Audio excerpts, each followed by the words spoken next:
આપણને એવું લાગે કે આ નથી કરતા, પેલું નથી કરતા, ઢીકણું નથી કરતા, આવું નથી વર્તા, તેવું નથી વર્તતા, પણ આપણને એવું લાગે કે જે ભજન કરે એ જ ભગત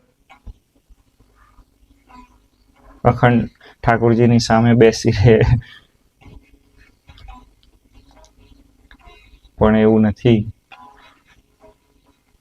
હમણાં આ મનોહર સ્વામી આવ્યા છે ને, તો ત્યાંથી શાલિગ્રામજીની સેવા લઈને આવ્યા છે.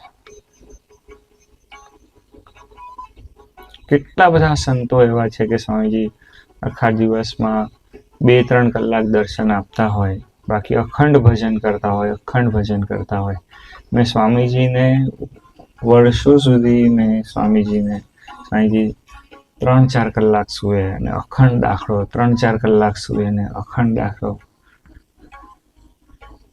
મને એક દિવસ રવિભાઈ મારી જોડે યાત્રામાં હતા, મને કે સ્વામી સુઈ જાઓ ને, બધું શરમ આવે છે, બધું શરમ આવે.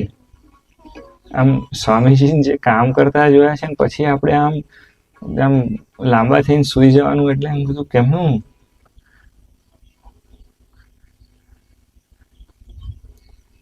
અને સ્વામીજી જેવું એટલું બધું કામે ન હોય આપણી પાસે, પછી આપણે સુઈ જઈએ તો કેવું લાગે? પછી એવું થાય કે ના ભજન તો કરવું પડે ને, કથા વાર્તા તો સાંભળવી પડે ને. એ મૂળ ગુરુકુલના સંસ્કાર છે.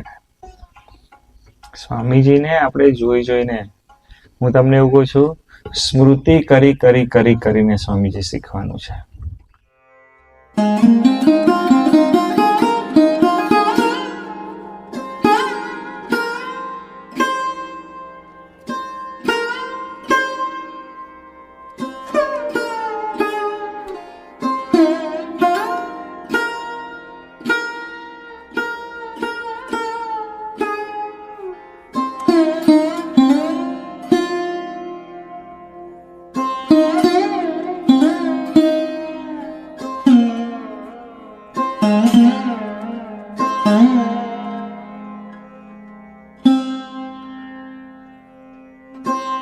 Mm-hmm.